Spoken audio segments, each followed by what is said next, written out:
Hey, hello everyone. We're just going to give those who are joining a minute and then we will begin.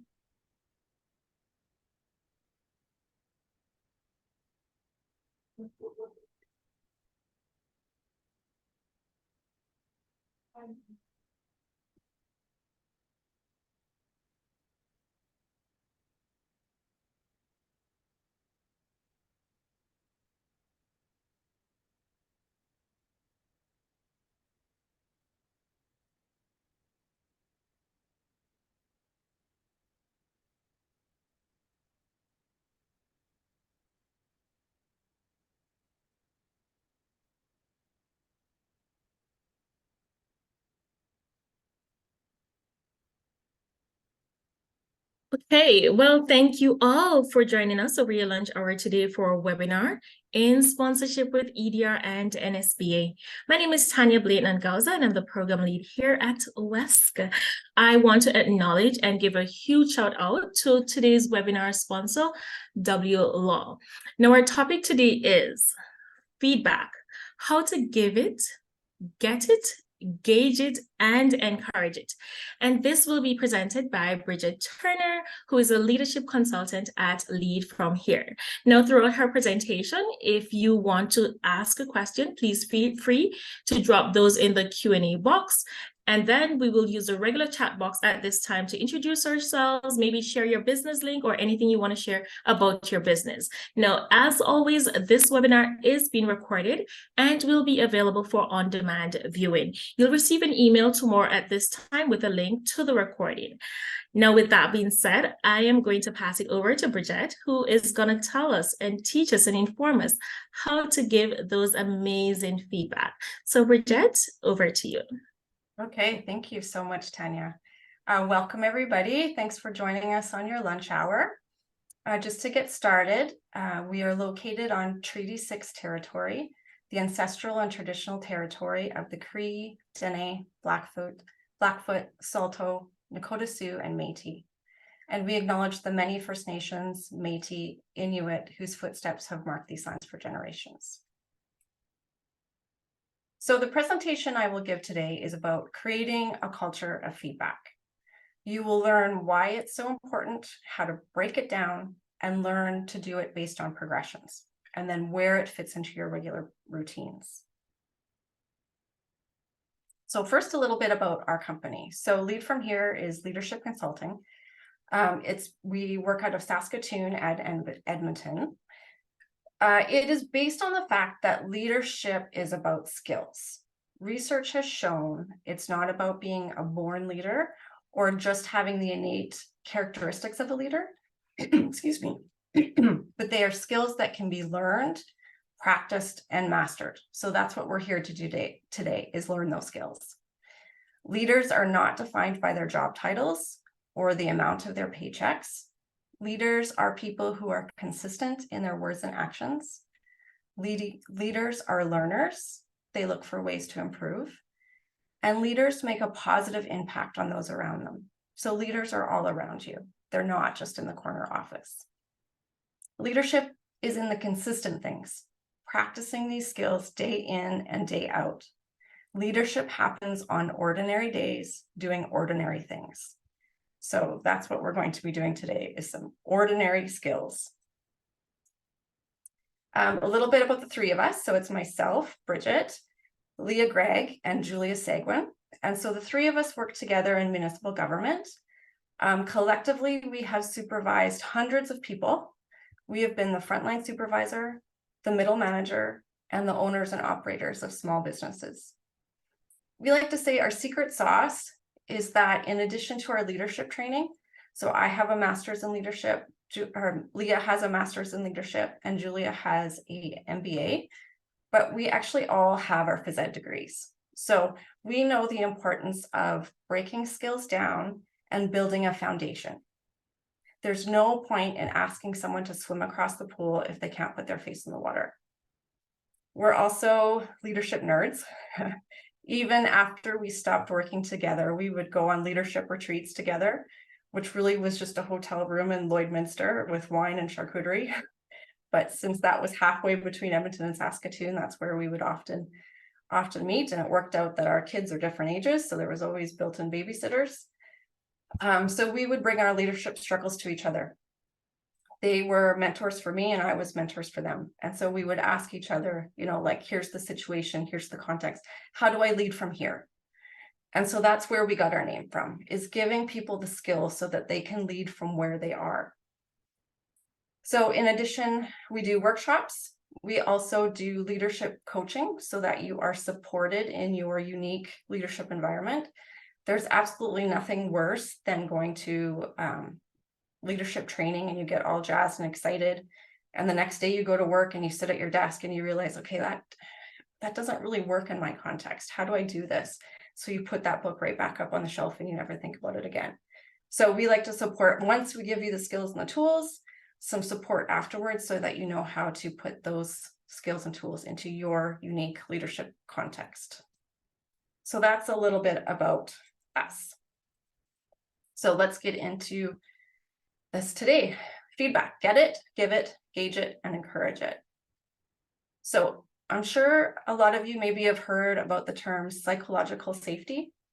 So that is one of the new, I won't say new, one of the leading theories about what workplaces need in order to feel safe, and basically just so it doesn't suck to go to work every day, right? Research is done by Amy Edmondson. And so to identify whether your workplace is psychologically safe, you might consider some of these statements. So consider your context. If you make a mistake on your team, is it held against you? Okay. Or members of your team are able to bring up problems and tough issues. People on your team, some are mostly accepting of others for being different. It's safe to take a risk on your team. It isn't difficult to ask other members of your team for help. No one on your team would deliberately act in a way that undermines your efforts.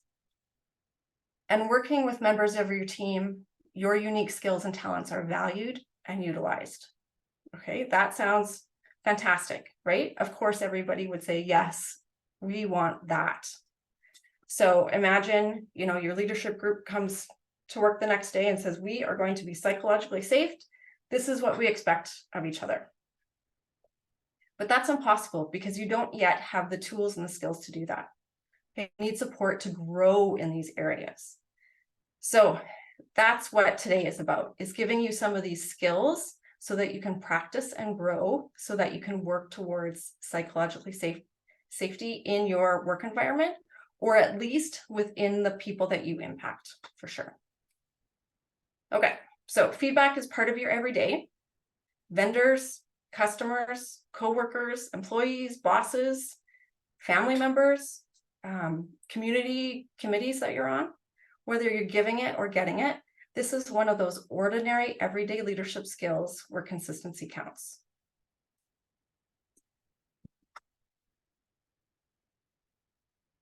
Okay, so we love the research done by Kim Scott. She breaks things down so practically and clearly.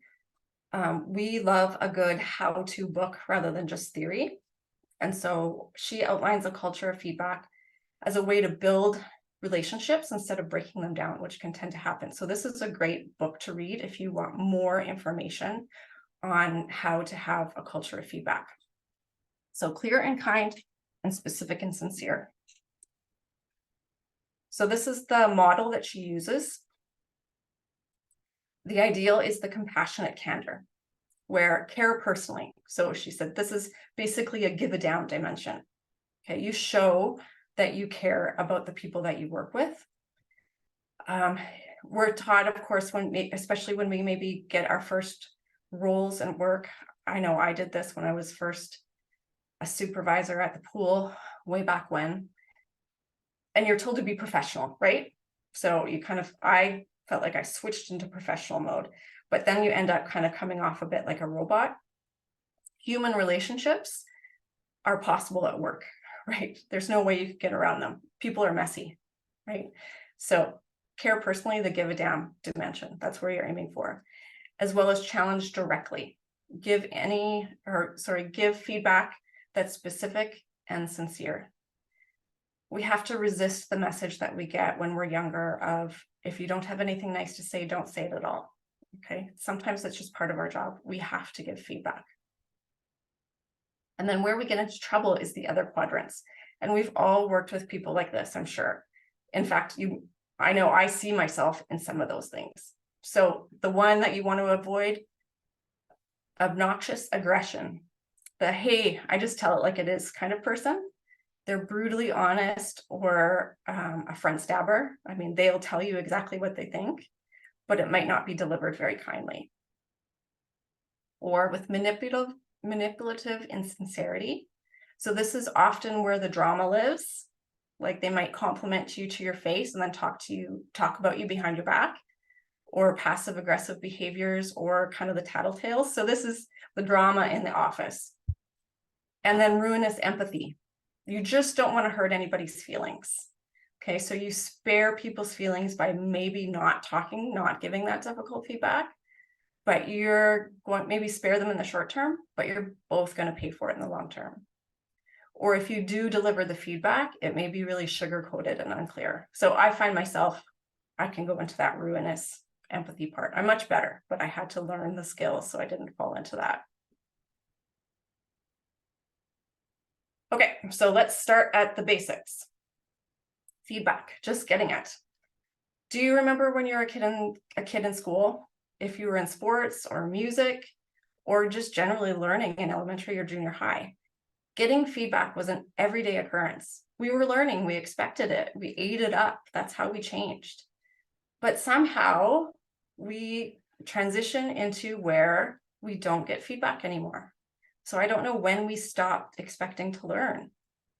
But now we maybe only get performance reviews, maybe once a year if your organization is good at that. We very often don't get feedback. Or if we do get the feedback, it's usually, somebody goes in the office, the door closes, and everybody's like, ooh, what'd she do? Right? It's usually a very negative connotation around getting feedback. So we want to change that. Okay, so the get it part, that's where we're going to start. We're going to start with being a role model. Basically, it's don't dish it out until you can prove that you can take it. So this progression is proving that you can take feedback. So first you want to set the stage. You make a considerate effort to make getting feedback just something that you do.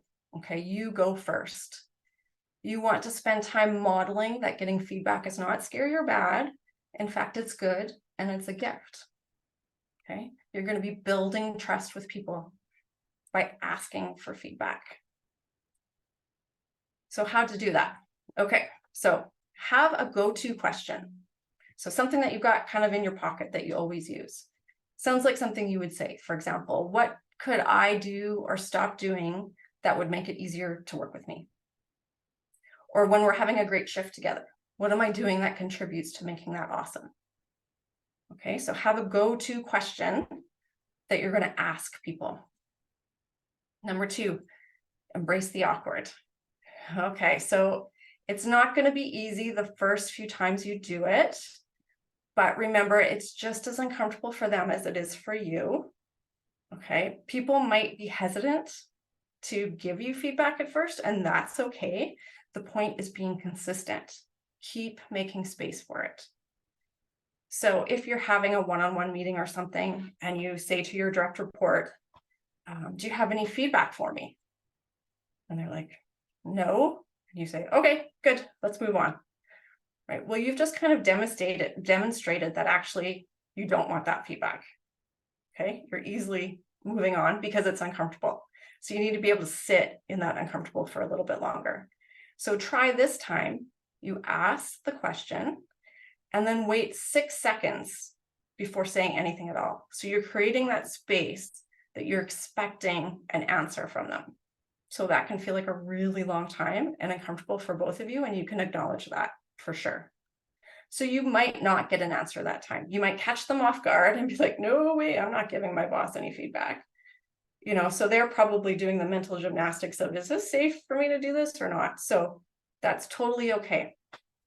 The first time you ask if you're not getting any any feedback back, that's okay. But ask it again and ask it again and ask it again at the beginning of your meetings so that they know to expect it. And then hopefully that maybe they're going to prepare ahead of time. Okay. So here we're just listening with the intent to understand, not to respond. We're kind of focusing on the process at this point. So definitely we don't want to criticize the criticism. So we're just listening to and clarifying if we don't quite understand what they're saying. So you might summarize it and there might be a bit of back and forth so you understand what's being said. Okay, so again, this is about the process. This isn't about the content. And then, of course, you want to thank them for that, reinforce the culture of feedback. So you want more candor and more openness. So you want to reward that. Thank you for being so open with me. Thank you for offering me that piece of feedback. Even send them a thank you email afterwards. Okay.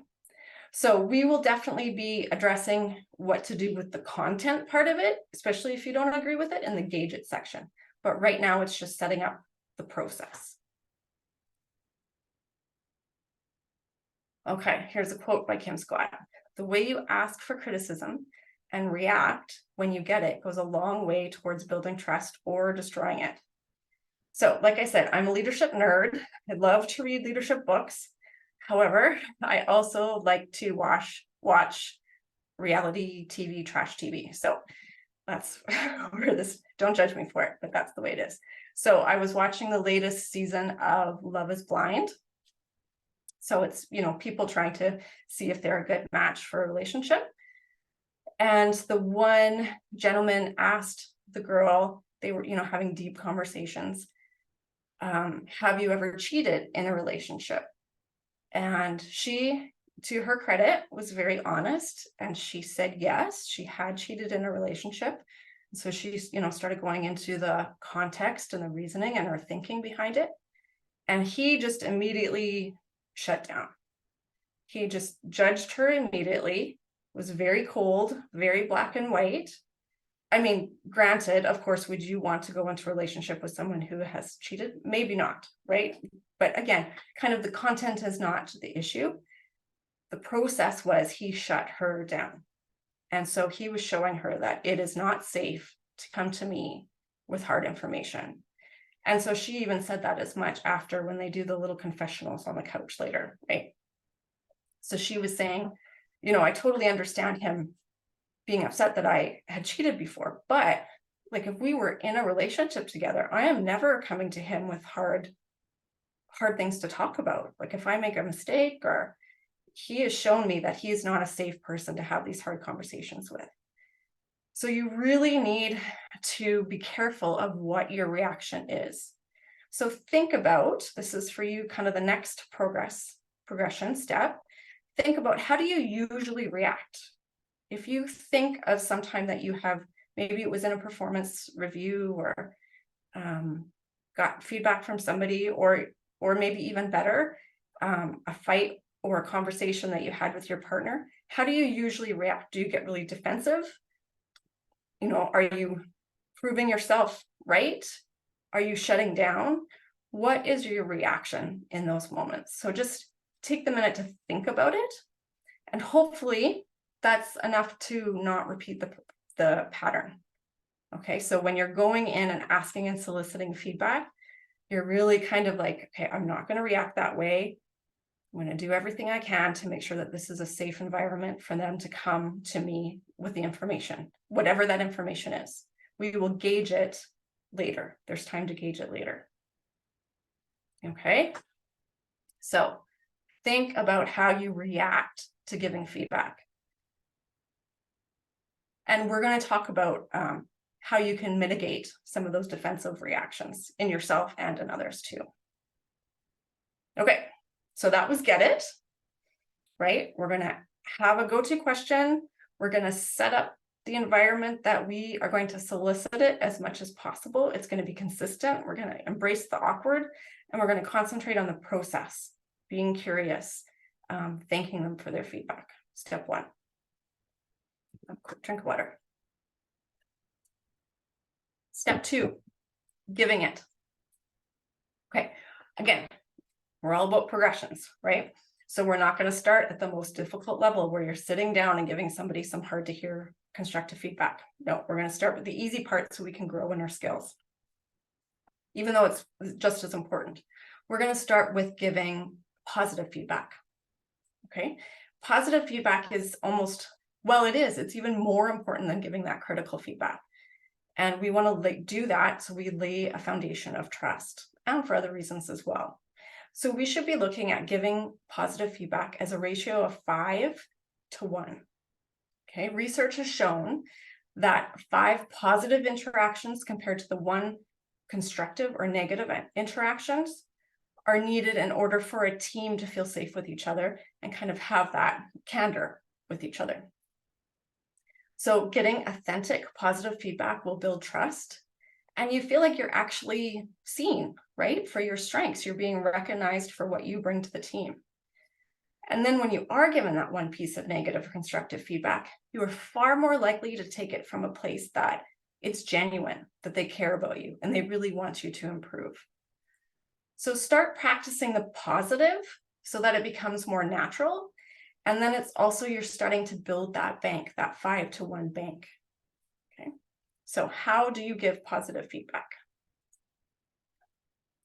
We use from the Center for Creative Leadership, we use the situation behavior impact tool for giving both positive and negative feedback. So it needs to be specific and not about general character, but specific behavior so that those can be replicated. So just saying great job, isn't enough. It's not specific enough, and it might even be fake, right? It might be you're just trying to be nice.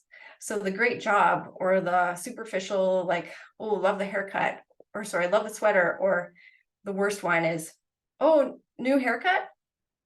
Like, okay, is that, yes? Is that, there's no compliment there, but it kind of feels risky. So sometimes there's just a bit of a vibe that you get that it might not be sincere.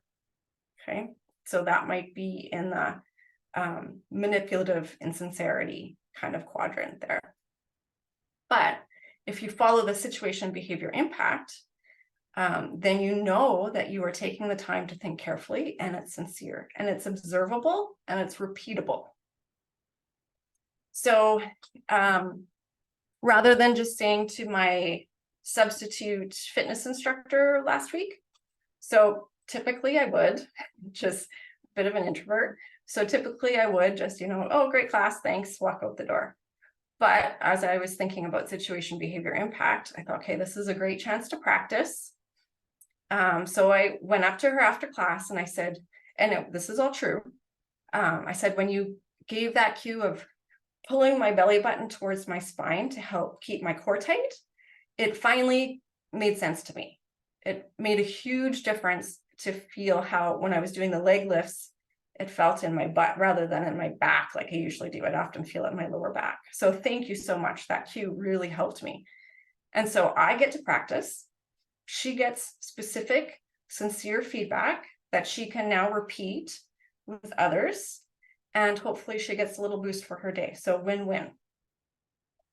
So if it feels uncomfortable for you to start practicing at work, if you show up tomorrow and you start giving feedback, positive feedback all over the place, and people are like, oh, if that's uncomfortable for you, start in no pressure situations in your daily life. So the fitness instructor, the cashier at the grocery store, your kid's teacher, people in your family. But start practicing giving sincere and specific feedback so that you can get used to the cadence of the situation behavior impact. Okay. Ask people how they like to receive feedback. Some will like it privately, while others publicly. We do say praise publicly, but criticize privately. But some people might not even like that public positive feedback. So ask people.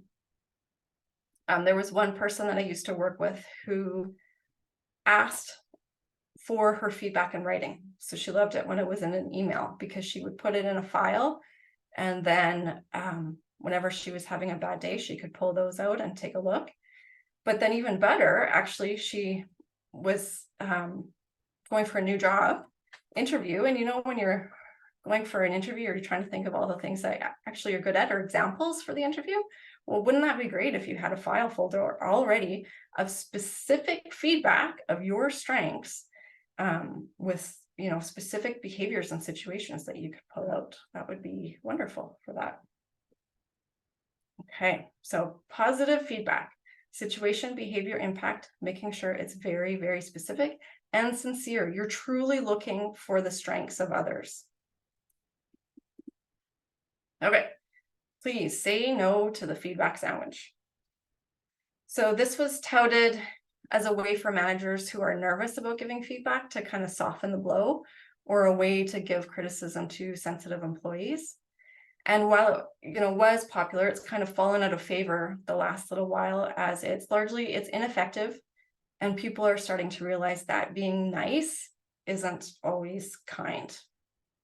So the feedback sandwich technique has a high chance of going sideways, especially if the meat in the middle is crucial to the other person's job, right? So found that folks who receive the feedback sandwich often don't pay attention to the meat or the criticism, and instead they're just focusing on those two delicious pieces of bread, which would be the praise. So you're not really getting much out of that feedback interaction. So this means while you maybe actually did deliver the criticism, there's little chance the other person retained it. So this could be in the ruinous empathy quadrant.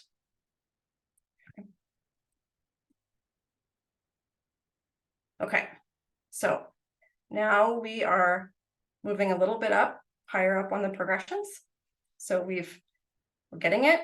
We're giving the feedback, positive feedback with situation, behavior, impact, and we're building up our 5-to-1 bank. But now it's time to actually deliver some of the critical feedback.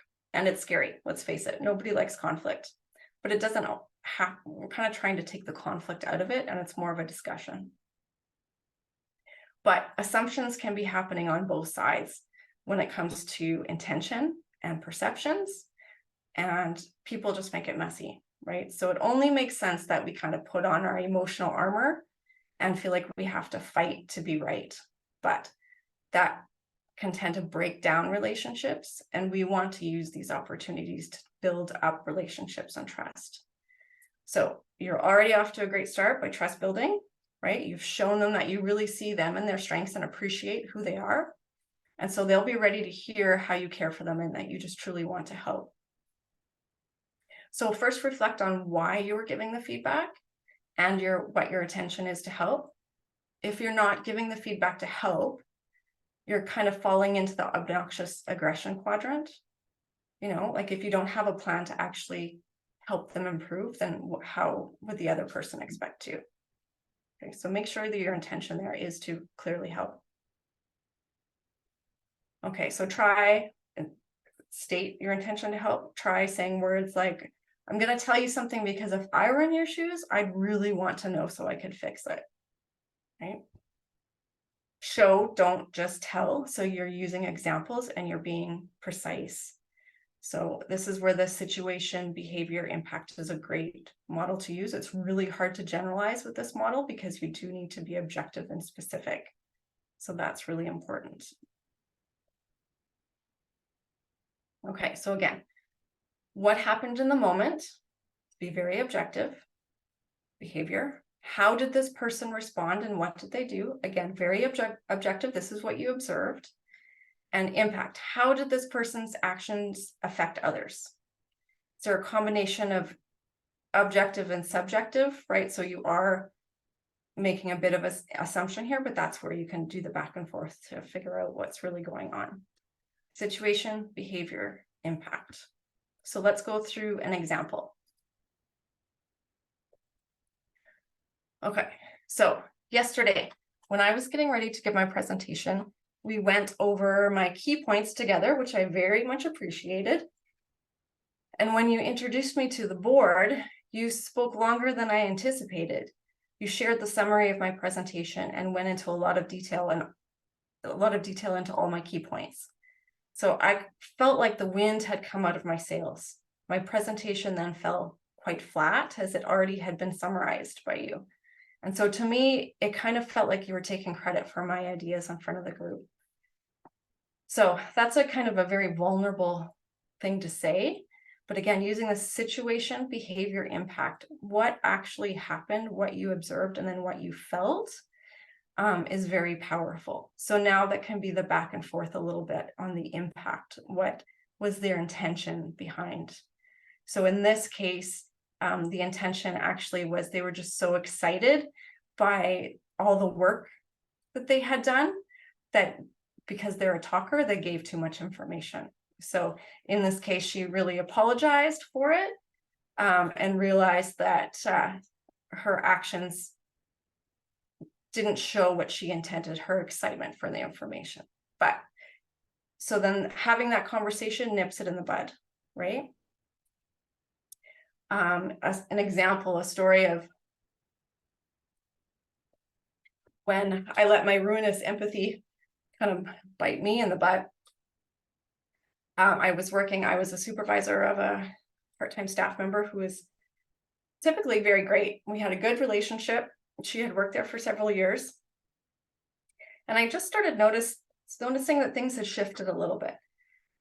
There was eye rolling in the meetings. There was kind of back chatter going on.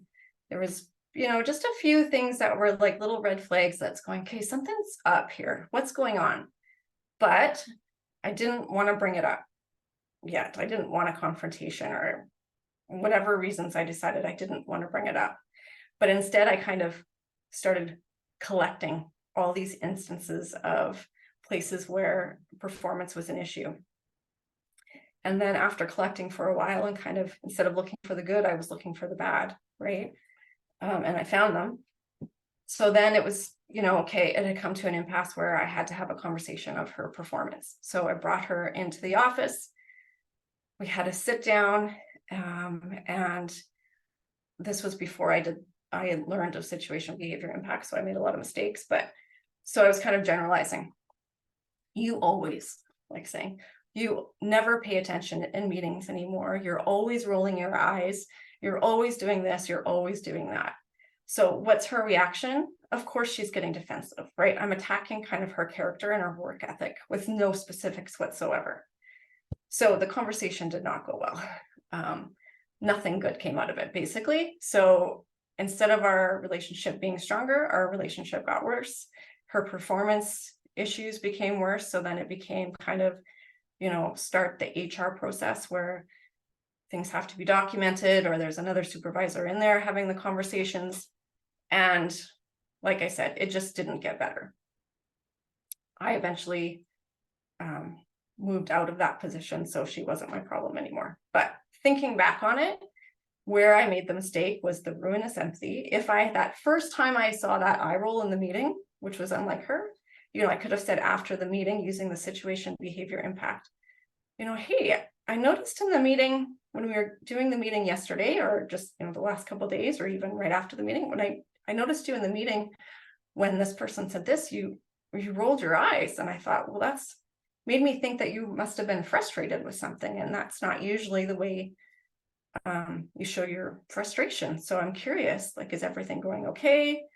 What were you thinking about in that moment? Is there anything that I can do? So having that in the moment conversation, hopefully I could have found out what the root of the issue was. And by having that conversation, it would have been end of story and we could have worked past through some of that. But unfortunately, that's not what I did. So I wish I had used situation behavior impact. So she got defensive, right? It didn't go well.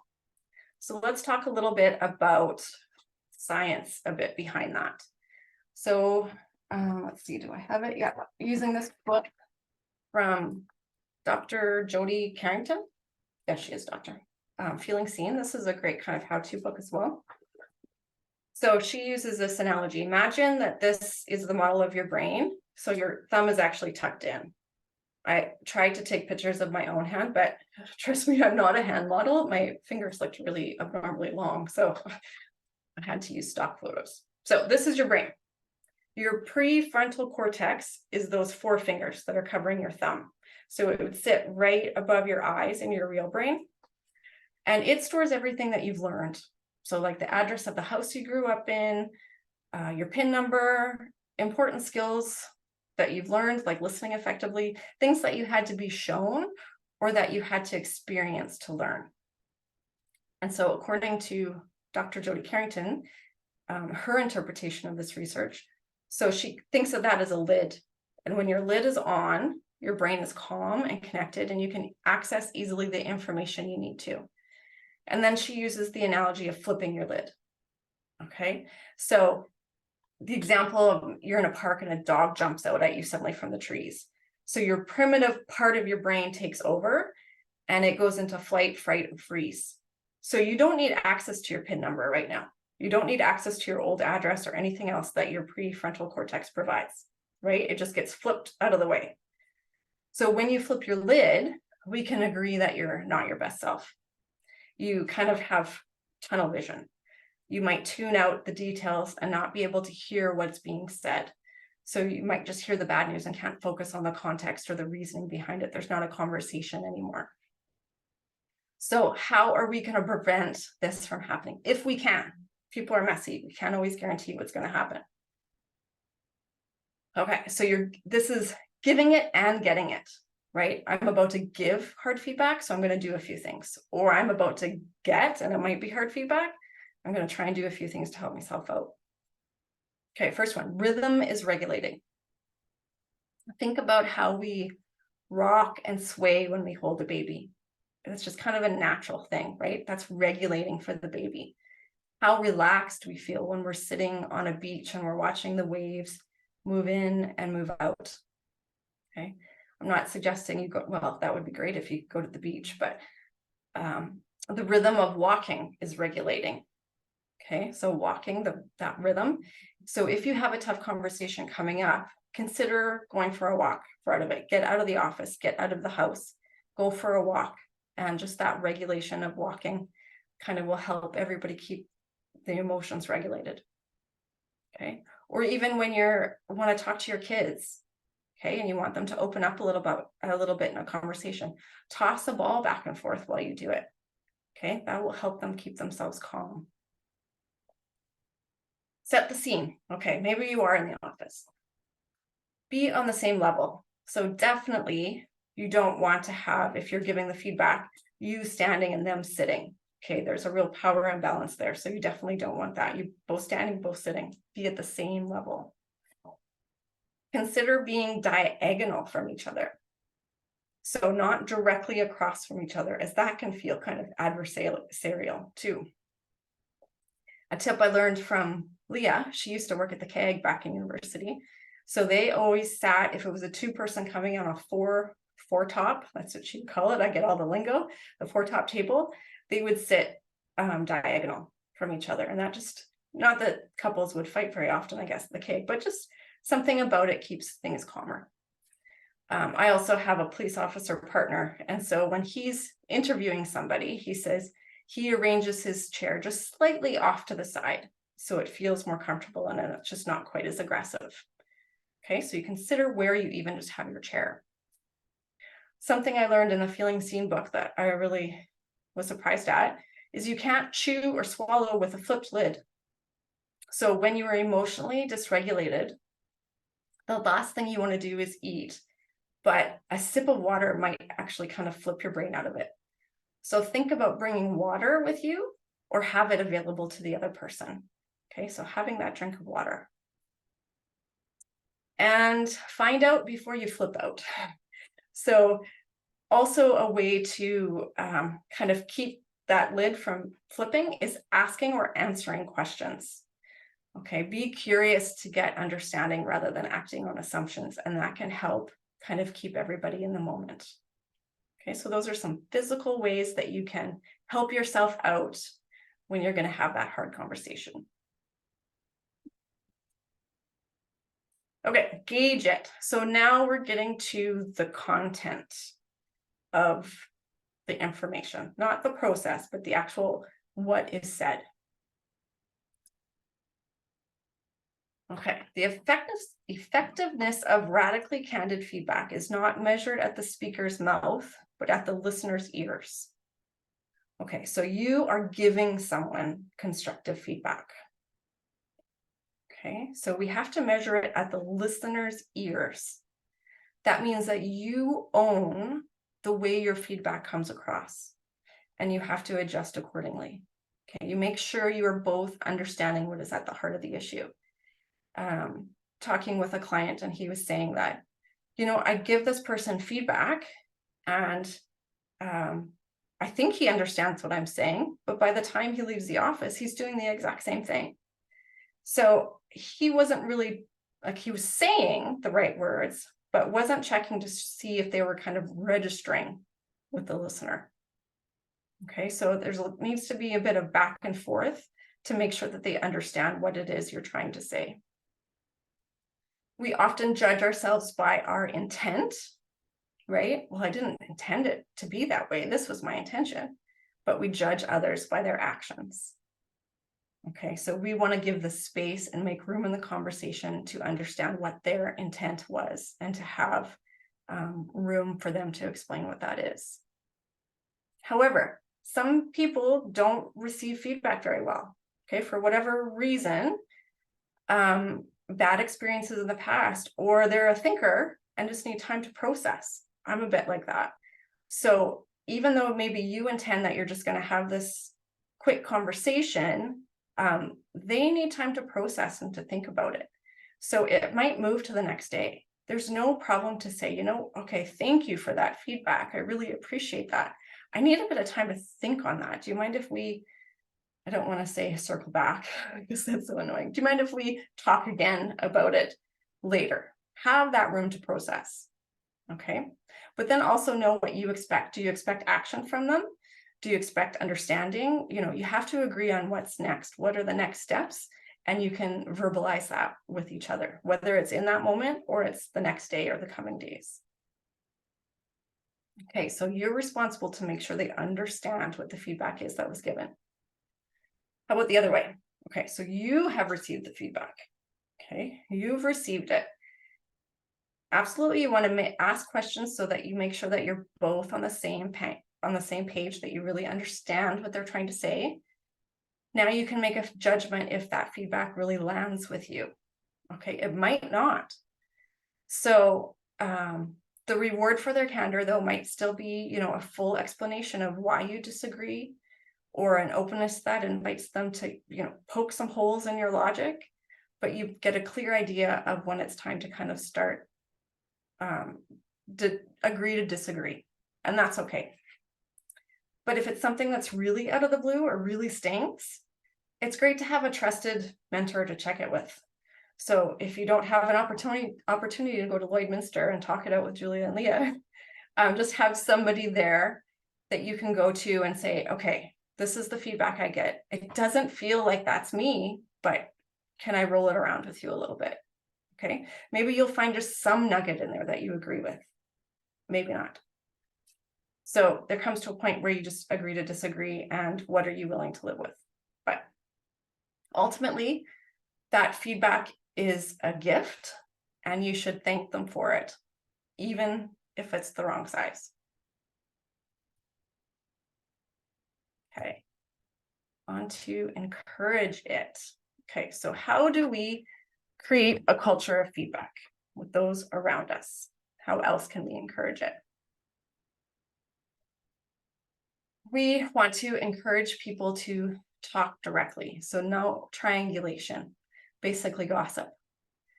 When someone comes to you with a bit of gossip on someone else's performance, even if you were just listening, it's participating and it's stirring the pot. Okay, we've all worked with pot stirrers. That would fall into the manipulative insincerity quadrant, but we want to encourage that person to speak directly to the other and stay out of it. Now, ideally, they have the skills to do that, right? That's what we're looking for here. But stay out of it. Encourage people to talk directly to others. Okay, also avoid giving feedback on behalf of the group, right? It's pretty hard to be specific and talk about specific impacts when you're talking about the entire group. Talk about yourself, absolutely, but avoid giving it on behalf of others.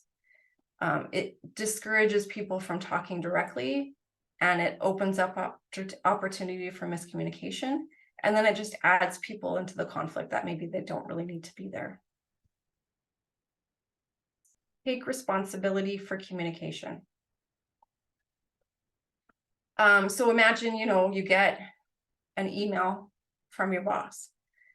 Read it, and it's like, okay, whoa, what are they trying to say here? Like, you feel like there's some underlying stuff going on, right? We've all read those emails before.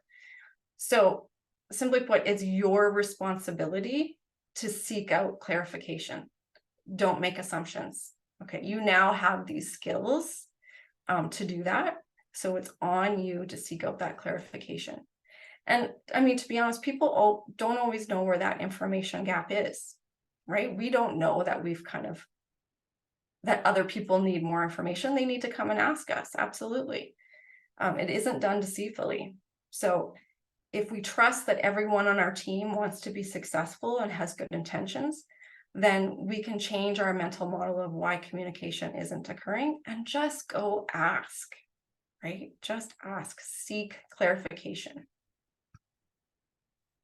Okay, number 3, go first in sharing mistakes. So leaders always go first. If you can speak up with peers about a mistake you've made, a learning you had, or an area you're working on improving, you can encourage others to do the same. Okay, don't underestimate the leadership role that you have, even if you're not a formalized leader. Absolutely. So go first in sharing those mistakes and learning and showing that it's not such a big deal. It's not something that needs to be hidden. Okay, almost done, wrapping up. Okay, the system's in place. So how can we create a culture of feedback and the stuff that we're already doing? Okay, we know you're busy at your work. Everybody's busy, right? So how can you fit this feedback and leadership stuff into things that you're doing already? So for example, at the start of every staff meeting, give someone a piece of positive feedback. So again, as long as they're comfortable with that publicly, so you can ask them. Again, you're filling up the bank 5 to 1. You are demonstrating that feedback is important. You're demonstrating how to be specific. The other people around you can see okay, that's what it takes to be successful. I can repeat those behaviors too. You're making somebody's day. You're making them feel supported and recognized. In your one-on-one meetings, ask for feedback every single meeting. Okay, every single meeting. So either that's you with your direct reports, or if you don't have any direct reports and you want that from your supervisor, then you're going to ask your supervisor. Okay, that question that you had in your pocket. Talk about learning opportunities. So again, you could have that on a regular agenda item on your meetings. Have feedback be timely. If someone gives a presentation, you want to take the opportunity to give them feedback right away, or a project, or anything like that. Try and make it timely. Discuss a team charter or group norms and talk about how you will handle gossip and triangulation, and then hold each other accountable for it, making sure that they have the tools to do that first, right? So that could be a great training opportunity, is to talk about how do we handle gossip and triangulation? How can we use situation behavior impact to have those conversations? We used to have a stuffy, I know this happens at a stuffed animal, that it would just show up on your desk one morning, and that was a clue, like, oh, Bridget got the stuffy. So there would be a group email going around that day, kind of why I got it, right? Kind of catch a staff member doing something well. So if you are on an island and you don't have support from your organization to do any of this, right? Your boss isn't interested, your coworkers aren't interested. How can you do it? You can still be a leader. How can you make our shift together better every day? You can ask that of a coworker. Okay, no answer, come back and ask again. Give out that positive praise. After a project or a new assignment, solicit that feedback from your supervisor. Be consistent, keep asking for it. Okay, you'll start to make ripple effects for sure. Okay, so care personally, challenge directly for a culture of collaboration, learning, and strong relationships. By creating a culture of feedback, you are contributing to psychologically safe workplace. So think about what your first step is going to be with a culture of feedback. Wherever you are in your journey of giving feedback, are you going to start with just asking for it? Are you going to start with giving out that positive praise? If that's even uncomfortable, start with some emails, right? Do the situation behavior impact with an email. So you have some time to really think about it and kind of how you're going to do that. So what are you going to do to take that next step with your practice and culture of feedback? And remember, this is a skill. So skills are practiced and they're not successful every time, but keep at it. Keep at it. Okay. Just like to offer, we will be hosting the Practical Leader Workshop. It's an in-person all day long workshop, 8:30 to 4:30, January 26th at the Parktown Hotel. Lunch is included. So it'll be me, Leah and Julia. So it won't just be me nattering on. So you'll learn how to leverage personal strengths and minimize blind spots. You'll learn how to deal with high conflict, increase trust and connection with your team. But most importantly, you'll learn tools and skills to weave leadership into your daily routines. So currently there's an early bird discount on now until the end of October for 15% off the registration. So I invite you to take a look at our website. There is my email address. If you have any questions, I would love to answer those. And that's the end of my presentation. So I think, Tanya, we'd love to take a look at those questions. I'll just go look in chat. Okay. Thanks, Michelle. Can you name the book you showed us? Okay. Yes. So this one is Feeling Seen by Dr. Jody Carrington. If you don't know her, she's actually a kind of a local Alberta girl. She's just got a podcast out. I actually haven't listened to it yet. But I'm assuming it's going to be great. I don't have a physical copy. Sorry, I'm just going to go. I don't have a physical copy of the Radical Candor to show you again. I lent that one out. Excellent book with a lot of great how-to skills. There's another one. And then this is a good one also. Drew Dudley, fellow Canadian. Day One Leadership, Practical Guide to Leadership That Matters. Also kind of, he's boring like us in that leadership is just consistency, practical, you know, none of these big speeches and people clapping. It's just day in and day out. So that's a good one. And then finally you asked, do you suggest just going to the facts with the situation and not listing some good things before, like in the sandwich method? Yes, I do.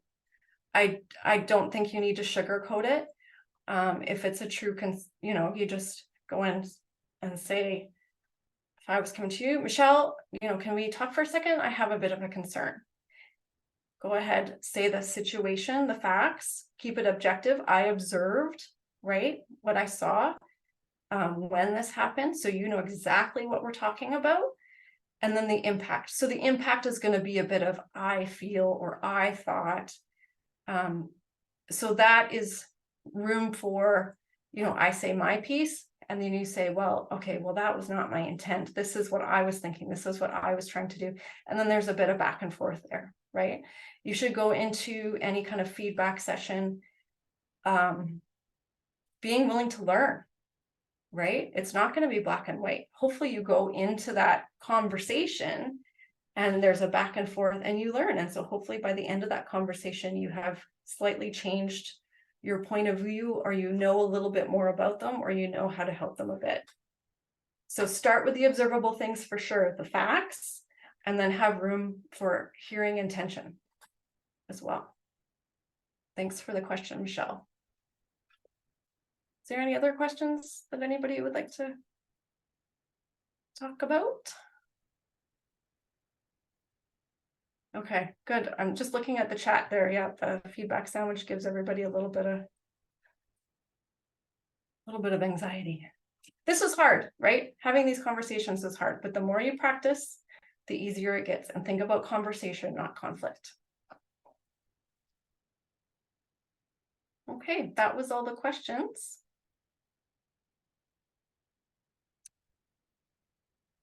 So please let me know. I would love your feedback. This would be a great chance for you to practice situation behavior impact. I would love an email from you if you could give me any sort of feedback that I can replicate then if I do this presentation again, or if there's something that didn't land or was a little bit confusing or unclear, then I can go ahead and change that. So I would love that feedback from you, and that would be an opportunity for you to practice. So my email is bridget@leadfromhere.ca. Thank you everybody for your time. I really appreciate it. Tanya, if there's anything else you wanted to add? No, I just want to say thank you so much for that informative presentation. I think I'm ready to start giving feedback. And thank you everyone for joining us today. As a reminder, this webinar will be available for on demand on our website by the end of the day. Our next webinar will be on Wednesday, November 15th, and it will be on Digging Deeper, Exploring Brand Foundations. So if you haven't yet registered, you can hop over to our website and get registered for that. Until then, thank you all for joining and see you next time. Thank you. Have a great day. Thank you.